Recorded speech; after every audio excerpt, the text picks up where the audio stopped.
हाय सांग मैंने आपण फेसबुक रे वीडियो अपलोड कले 100-200 व्यू रे बंद हो जाउछि कि आपण मानक गोटे सेटिंग बतई दउछि ए सेटिंग रे करि नियंतु देखिबो आपणक वीडियो वायरल हो जिवो। चलते एबे मोबाइल रो स्क्रीन रिकॉर्डिंग को जीवा। एबे आसंतु फेसबुक ऐप टी को ऑन करनबा।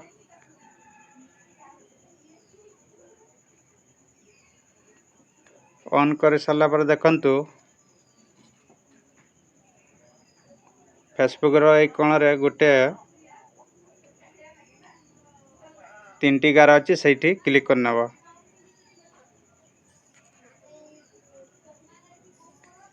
क्लिक कर सारा पर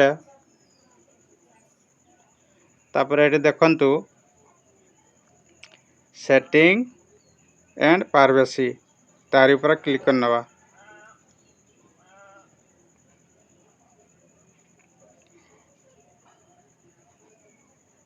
सेठी क्लिक कर सारा पर देखंतु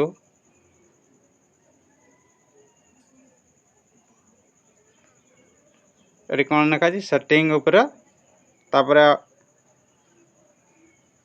ए सेटिंग ऊपर क्लिक करनबा।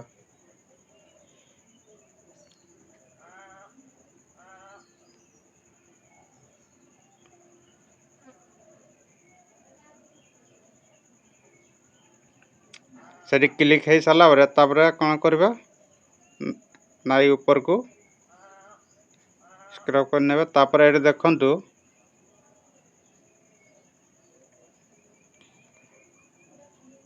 एटी कोन लगा अछि मीडिया ए तारी ऊपर क्लिक करनेबा। क्लिक कर सारा पर देखंतु वीडियो क्वालिटी लिखा अछि। आपनक वीडियो क्वालिटी रे सब बडा रखिबे आउ एटी डाटा सेवर रखला माने वीडियो क्वालिटी आपनकर कम आसीबो पिक्चर क्वालिटी ठीक आसबरी तेणु आपनक वीडियो तो कई देखबेनी हटाई देबे। सदा बेले एटा आपण माने टिक कर रखिथिबे।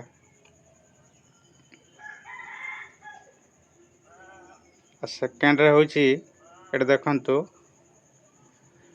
Auto play and feed and story ताकू सदा बेले एटी कोन लगा अछि वाईफाई ओनली नेवर आपण ए नेवर ऊपर क्लिक कर देबे। तापर देखंतु थर्ड रे होची reel start with sound on आपण यारी ऊपर क्लिक करनेबे। तापरे आपण देखंतु जेमति की सेटिंग अछि से भलिया आपण एटा भी ऑन कर देबे एटा को भी आउ एटा को भी ऑन कर देबे। Sound effect and wallet in app या को भी ऑन कर देबे।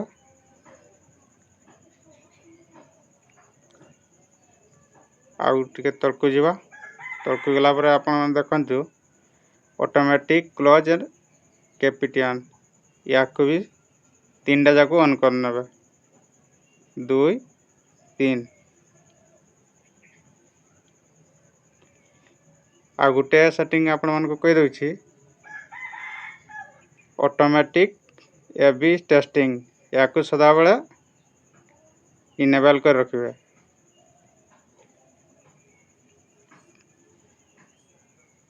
या को मध्य ऑन कर देबे।